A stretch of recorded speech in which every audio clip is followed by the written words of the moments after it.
大家好，我係李子欣醫生，我係一個婦產科醫生，我亦都係一個生殖醫學嘅醫生，即係包括埋做埋一啲試管嬰兒等等嘅一啲生殖科技嘅。我照顧嘅病人嘅年齡咧，其實係好廣嘅，包括埋青少年人啦，去到收咗經嘅婦女啦。所以咧基本上我係會見到不同年紀嘅女士嘅。喺懷孕嘅時候咧，其實我哋身體咧係有一啲好大嘅變化嘅。我諗大家都會知道最常見嘅就係一啲嘔吐嘅狀況啦。但係呢啲嘔吐嘅狀況多數都會喺頭嗰12個星期裏面咧就會比較嚴重啲。過咗頭嗰3個月咧，其實大家嘅狀況都會好啲㗎啦。不過過咗3個月之後咧，大家嘅身形都開始有啲變化啦。所以可能大家會覺得自己好似 clumsy 啲啦，容易跌啲啦。而我真係有2個媽媽咧，係曾經喺懷孕當中咧係跌得比較厲害，需要最終咧係一啲包紮傷口啊，甚至係聯針嘅狀況嘅。因為基本上咧喺懷孕當中咧，其實媽咪嘅身體咧係有好大嘅轉變，包括好多嘅負擔啦，例如飲食嘅改變啦，你嘅胃口嘅改變啦，甚至係身形嘅一啲改變啦。而家我都有好多媽媽咧係會比較注重自己身形嘅改變嘅，所以飲食上佢哋嘅個習性啦，佢哋都會係比較着重嘅。另外就係身體上嘅一啲改變啦，甚至可能譬如產後嘅脫髮啊，都可能會係一啲媽媽可能生產嘅過程裡面嘅一啲擔憂啦。我諗喺懷孕嘅過程裡面咧，最重要就係究竟應該點樣生個小朋友，自己生啦，抑或係開刀啊？我諗其實婦產科醫生係可以俾到好多意見你嘅。啲媽媽咧會好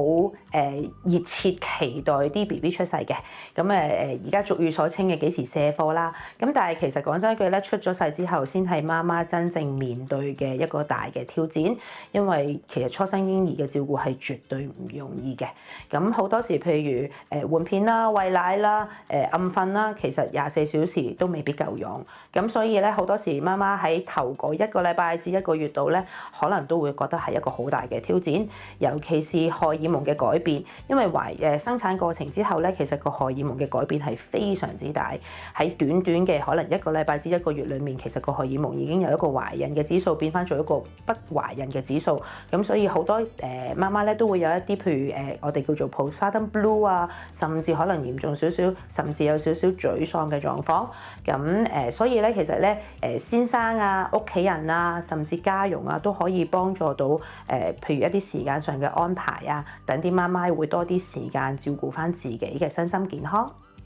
有好多媽媽都會翻嚟，譬如做產後檢查嘅時候，都會同我share 翻啦。譬如翻到公司嘅時候，點樣可以泵奶啊咁樣。其實我哋都會好多時都會同佢哋 share 翻一啲經驗。譬如舉個例子，啲時間嘅點樣安排啊。尤其是如果譬如放咗工啦，翻到屋企嘅時候，可能要再照顧埋初生嬰兒啦，再照顧埋自己嘅屋企嘅狀況啦。有陣時係真係個職能上都幾忙嘅。所以多職能媽媽其實基本上一翻到職場，可能個挑戰就會更大啦。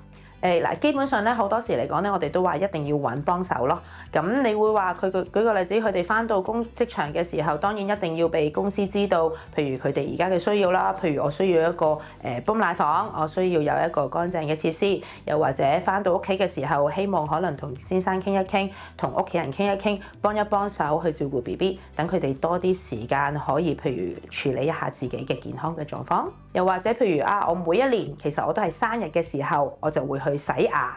洗牙嘅時候，同時洗完牙啦，跟住就可能去約個時間，可能去檢查乳房等等。呢啲嘅檢查其實係必須要做嘅，亦都最好就係每一年、每一個月、每一年嘅特定某一個月去做某一樣嘢。咁變咗每一年去到嗰個月嘅時候，你就會記得，就唔會 miss 咗啦。基本上咧，其實我都會有幾多真實嘅個案嘅。不過有一個唔係好開心嘅故事啦，就係有一個媽媽可能因為照顧屋企比較繁忙啦，咁10幾年都冇做婦科檢查。當佢醒起嘅時候，就已經有一啲不正常嘅流血。當佢一嚟到嘅時候，其實已經係患咗子宮頸癌。咁所以當然我哋要盡快幫佢治療啦。但係你亦都睇得到，如果太耐冇做婦科檢查，亦都可能係會錯失咗一個好好嘅早期治療嘅一個可能性。咁所以記得啦，每年應該都要做翻一定嘅，譬如拍攝抹片啦、超聲波啦，又或者一啲乳房嘅檢查啦。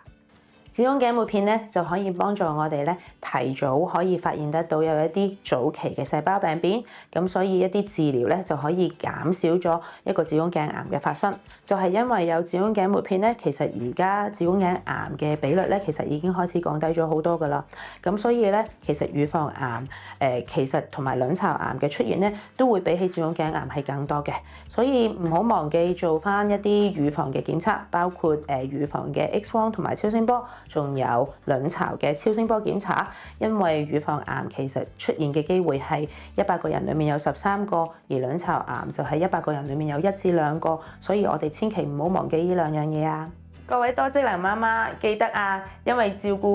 屋企嘅時候，照顧小朋友，返工嘅時候，可能已經 occupy 咗你好多時間，千祈唔好忘記要照顧返自己嘅身體。所以記得每年要揾返一個日子，係每一年都要安排返自己嘅一啲身體檢查。喺一片翠綠嘅中南深處住咗一個幸福嘅熊貓家庭，有熊貓爸爸啦、熊貓太太啦、家姐同埋細佬。佢哋每日都過住簡單又快樂嘅生活，但係內心都仲有一個好大嘅森林探險夢想，希望可以踏足竹林以外嘅世界，發掘更加多美好嘅事物。某一日，熊貓太太喺森林市集賣竹籃嘅時候，聽到鄰居松鼠喺度討論點樣用金幣去賺取更加多嘅金幣。呢個話題即刻引起咗佢嘅好奇心。熊貓太太細心咁樣聽住松鼠講解金幣增值嘅方法。松鼠話有2種常見嘅方法，銀行存款啦，同埋基金投資。佢耐心咁樣解釋兩者嘅運作方式同埋好處同埋壞處。如果你將金幣存喺松鼠銀行，銀行會幫你保管，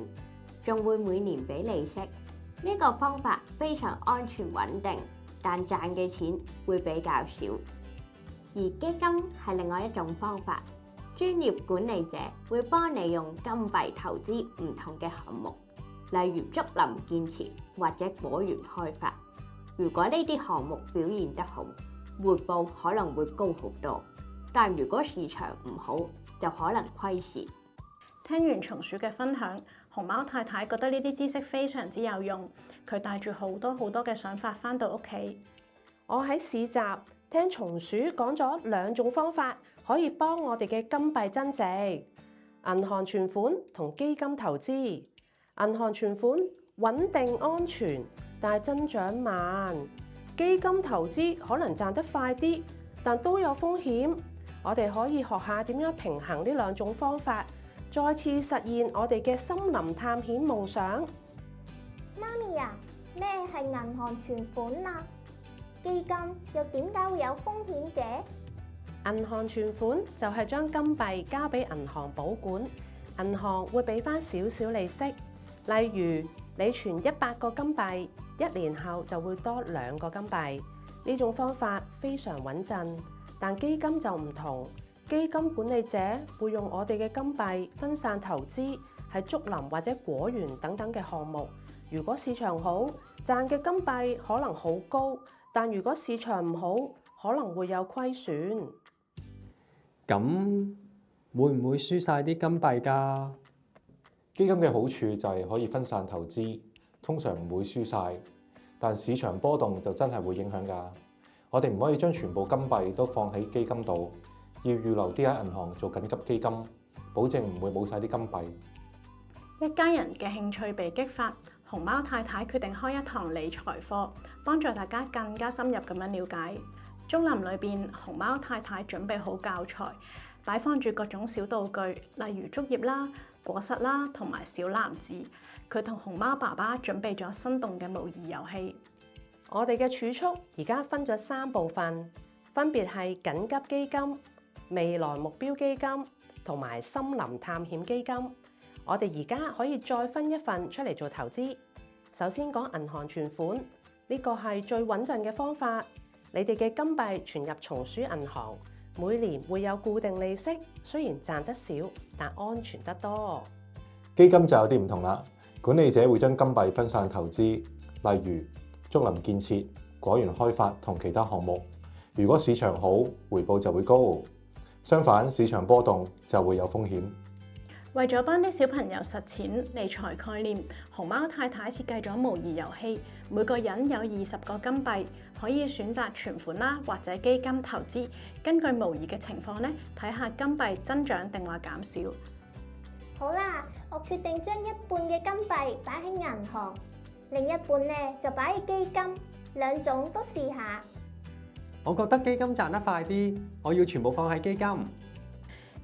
結果顯示家姐選擇嘅方案平穩發展，基金賺取咗額外嘅收益，銀行存款咧就穩定增長。但係細佬咧就因為市場波動，個基金咧就蝕咗3個金幣。原來基金投資唔係咁穩陣，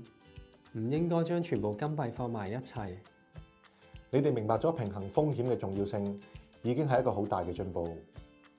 之後，熊貓一家決定實踐理論，將一部分嘅金幣咧就存喺松鼠銀行做緊急基金，另外一部分咧就選擇平衡型基金。經過幾個月嘅耐心等待，佢哋嘅金幣咧穩步增長，為森林探險提供咗充足嘅資金。通過呢次學習，熊貓一家咧學識咗讓金幣增值嘅技巧，明白到風險同埋回報嘅平衡係理財嘅核心。銀行存款就好似穩固嘅屋企咁，而基金投資就好似種竹咁，雖然需要耐性，但係就會越生越多。就係咁，熊貓一家唔單止再一次完成咗森林探險夢想，仲將自己嘅經驗分享俾竹林村嘅其他家庭，成為咗理財小達人。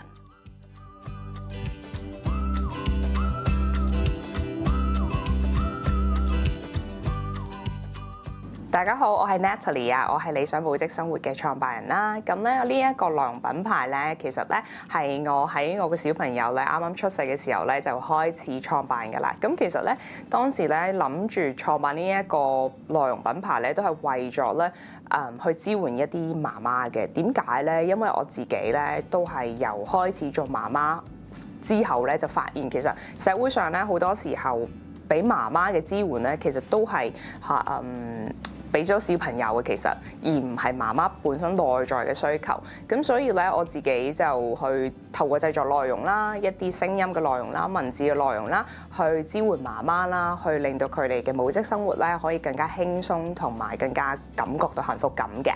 咁啊，我自己咧係除咗係一位內容創作者啦，亦都係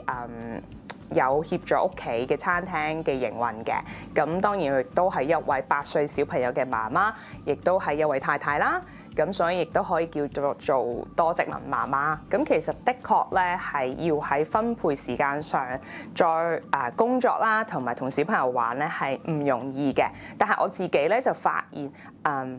我哋好多時候都覺得唔容易咧，係因為我哋成日都會諗到嗰件事要做到好大啦、好長啦、好完美嘅形式。但係其實咧，只要我哋咧係可以喺日常生活入邊咧，好細咁樣，可能攝15分鐘，或者係30分鐘，或者甚至乎30分鐘拆開2個15分鐘，跟住一個係朝早，一個係夜晚，或者係一日入邊你自己安排唔同嘅時間去陪小朋友咧，其實都係好足夠㗎啦。其實唔係重視嗰個量，係重視個質嘅。即係譬如好似我咁每晚睡前，小朋友睡前就會有15分鐘嘅講故事時間啦。咁或者如果我嗰日喺屋企嘅話咧，咁我亦都可能會有半個鐘同佢玩一個好簡單嘅 board game 啊遊戲咁樣。咁我覺得其實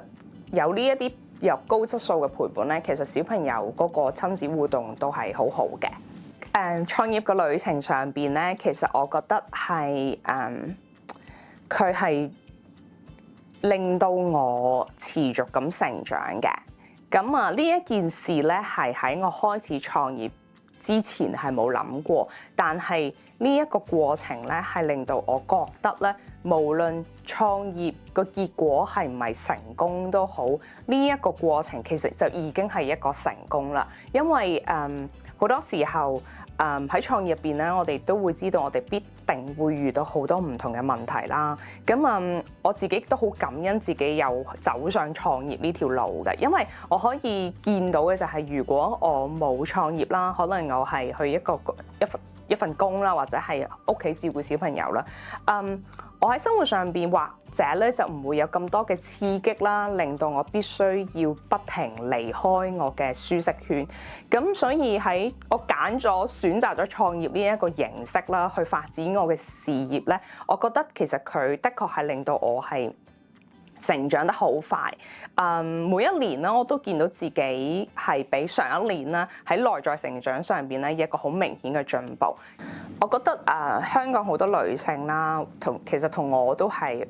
我好明白佢哋嘅，就係我哋都會覺得自己有能力啦，我哋都好有願景啦，亦都好願意為屋企去奉獻我哋自己嘅所有嘅。咁喺呢個情況之下咧，好多時候我哋咧就會好容易 burn out 啦。最緊要一件事就係提醒自己休息咯，因為休息咧唔係一件咧浪費時間嘅事情。其實休息咧係一件咧令到你更加有生產力嘅事情。要將休息呢一件事咧納入你嘅工作之一，因為有呢一個咁樣嘅元素存在咧，佢先至會令到你其他工作嘅範疇咧運行得更好。